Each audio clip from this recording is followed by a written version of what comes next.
الحمد لله رب العالمين والعاقبة للمتقين والصلاة والسلام على سيد الأنبياء والمرسلين خاتم النبيين محمد وعلى آله وصحبه أجمعين اما بعد۔ میرے دینی اور ایمانی بھائیوں، بزرگوں اور دوستوں، گزشتہ ہفتے خطبے میں مسجد میں اللہ کی عبادت کرتے ہوئے بیٹھنے کی حکمتیں اور اس کے فوائد بتائے گئے تھے، اور اس وقت بتایا گیا تھا کہ اور بھی بہت سی فضیلتیں حدیث میں آئی ہیں جن سے معلوم ہوتا ہے کہ اللہ کے گھر میں بیٹھنا اللہ کو کتنا پسند ہے، اور اس کے ذریعے سے اللہ تعالیٰ اپنے بندوں پر کتنے انعامات کرتے ہیں۔ چند چیزیں آج کے خطبے میں پیش کی گئی ہے۔ سب سے پہلی چیز، اللہ تعالیٰ اپنے بندوں کے اپنے گھر میں رکنے سے کتنا خوش ہوتے ہیں، اس کی مثال رسول اللہ صلی اللہ علیہ وسلم نے حدیث مبارکہ میں بیان کی ہے۔ چنانچہ فرمایا ما توطن رجل مسلم المساجد للصلاة والذکر الا تبشبش اللہ له كما يتبشبش اہل الغائب لغائبهم اذا قدم علیہم، او کما قال صلی اللہ علیہ وسلم۔ ابن ماجہ کی روایت ہے جس کی سند بھی صحیح ہے۔ رسول اللہ صلی اللہ علیہ وسلم نے فرمایا کہ جب کوئی شخص مسجد میں اللہ کے لیے نماز پڑھنے کے لیے یا اللہ کا ذکر کرنے کے لیے بیٹھا رہتا ہے تو اللہ تعالیٰ اس سے اتنا خوش ہو جاتے ہیں جتنا وہ شخص خوش ہوتا ہے جس کا کوئی شخص گھر سے باہر ہو اور وہ اس کے پاس آتا ہے۔ یعنی گھر کا کوئی فرد گھر سے باہر رہتا ہے اور ایک مدت کے بعد اپنے گھر آتا ہے تو گھر والوں کو کتنی خوشی ہوتی ہے، ہم سوچ نہیں سکتے۔ رسول اللہ صلی اللہ علیہ وسلم نے فرمایا جب کوئی شخص، کوئی مسلمان مسجد میں آتا ہے اور اللہ کے لیے ذکر کرتا رہتا ہے، نمازیں پڑھتا رہتا ہے تو اللہ تعالیٰ کو اتنی خوشی ہو جاتی ہے۔ ہم سوچ نہیں سکتے کہ جس بندے سے اللہ خوش ہو جاتے ہوں اس بندوں پر اللہ کے انعامات کا کیا کہنا۔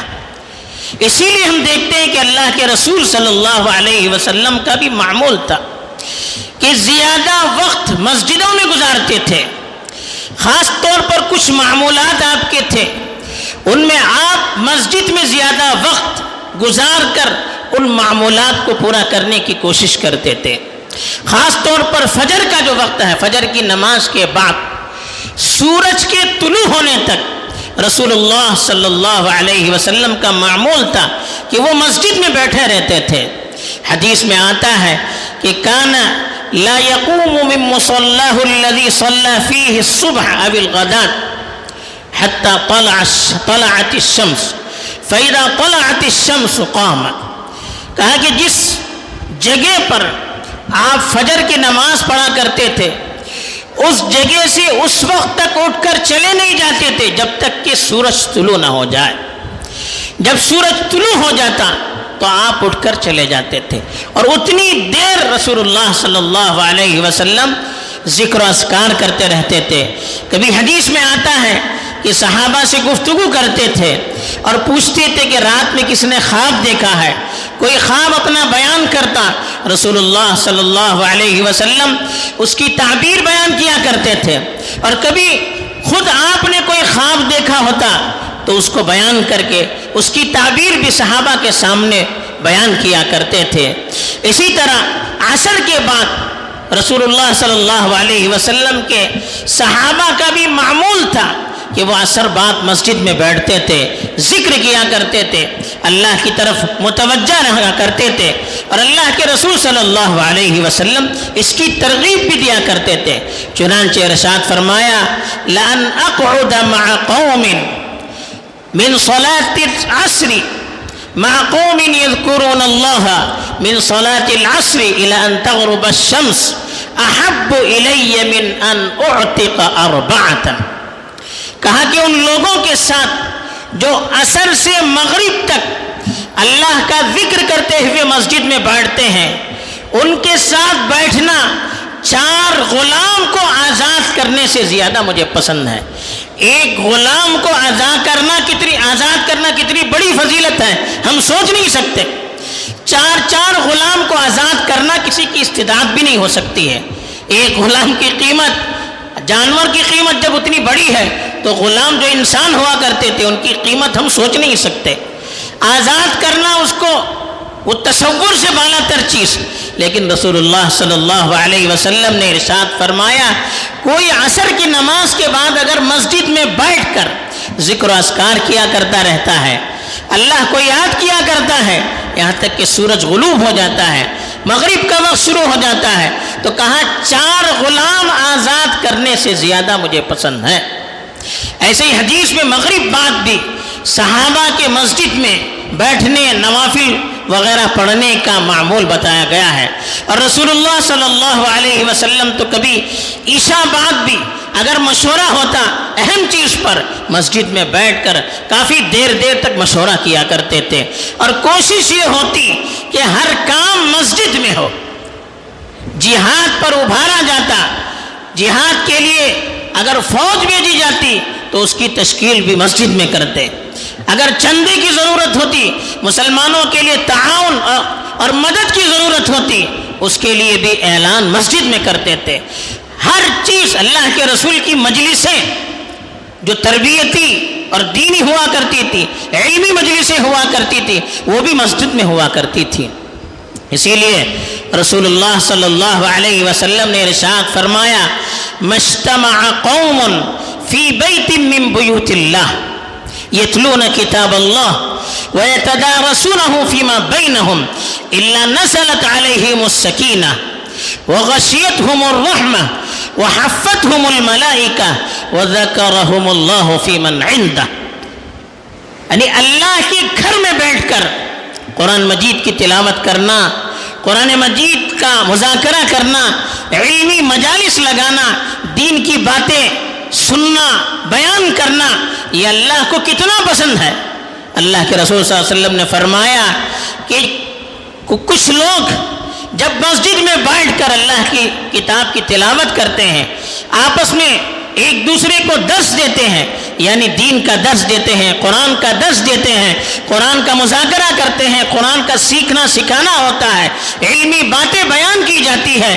کتنی بڑی فضیلت. کہا کہ ایسے لوگوں پر اللہ کی طرف سے سکینت نازل ہوتی ہے. سکینت کیا ہوتی ہے اس کی بعض لوگوں نے تفصیل بتائی کہ وہ اللہ کی خاص رحمت ہے جو اس وقت نازل ہوتی ہے جب وہ رحمت نازل ہوتی ہے، دل کو ایک قسم کا سکون، اطمینان حاصل ہوتا ہے، ہر طرح کی پریشانی، ہر طرح کا ٹینشن دور ہو جاتا ہے. تو یہ سکینت، یہ خاص کیفیت ان لوگوں پر نازل ہوتی ہے جو مسجد میں بیٹھ کر اللہ کی کتاب کی تلاوت کرتے ہیں، اس کا درس دیتے ہیں، اس کو سنتے ہیں، اس کا مذاکرہ کرتے ہیں. اور پھر کہا غشیتہم الرحمہ، کہ رحمت ان پر نازل ہو جاتی ہے. وحفتہم الملائکہ، فرشتے ان کو گھیر لیتے ہیں. ایسے لوگوں کو فرشتے اپنے گہراؤں میں لیتے ہیں اور اللہ کی طرف سے مخصوص رحمتیں ان پر نازل ہوتی ہے. تو معلوم ہوتا ہے کہ مسجد میں بیٹھنا، مسجد میں دین کی تعلیم کا مذاکرہ کرنا، یہ فرشتوں کی صحبت کے حاصل کرنے کا ایک ذریعہ ہے، اللہ کی رحمت کے حاصل کرنے کا ذریعہ ہے، اللہ کی طرف سے سکینت کے نازل ہونے کا ذریعہ ہے. اور اللہ کے رسول صلی اللہ علیہ وسلم نے تو یہاں تک فرمایا کہ مسجد میں آدمی بیٹھا رہتا ہے تو اس کے درجات بھی بلند ہوتے رہتے ہیں اور اس کی گناہ بھی معاف ہوتے رہتے ہیں. ایک حدیث میں رسول اللہ صلی اللہ علیہ وسلم نے صحابہ سے پوچھا، الا ادلکم علی ما یمحو اللہ بہ الخطایا ویکفر بہ السیئات، کا پوچھا کہ وہ چیز بتاؤں جس سے آدمی کا درجہ اللہ کے یہاں بلند ہوتا ہے. یمحو اللہ بہ الخطایا ویرفع بہ الدرجات، اور اللہ کے یہاں لوگوں کا مقام اور مرتبہ بلند ہوتا ہے، گناہ بھی معاف ہوتے ہیں اور اللہ کے یہاں مقام اور مرتبہ بھی بلند ہوتا ہے۔ صحابہ نے کہا کہ اللہ کے رسول ضرور بتائیے، کہا اسباغ الوضوء علی المکارہ وکثرۃ الخطأ الی المساجد وانتظار الصلاة بعد الصلاة۔ تین چیزیں بتائیں، تینوں چیزوں کا تعلق مسجد سے ہے۔ پہلی چیز بتایا کہ تکلیف کے باوجود وضو کو مکمل کرے۔ تکلیف کے باوجود کیا مطلب؟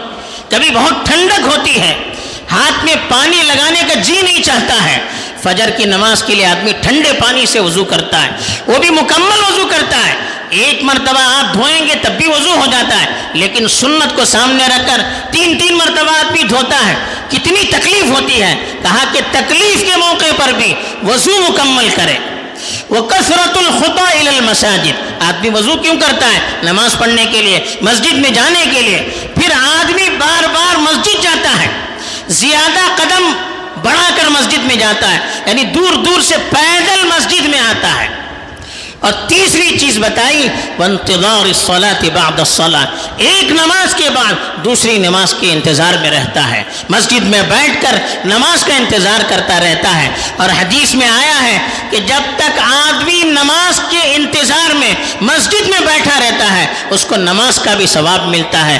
اور حدیث میں فرمایا فذلکم الرباط، یہی رباط ہے۔ رباط کا مطلب اپنے آپ کو کسی چیز پر جمائے رکھنا، سرحد پر، بارڈر پر اپنے آپ کو جمائے رکھنا، شیطان کے مقابلے کے لیے اپنے آپ کو جمائے رکھنا۔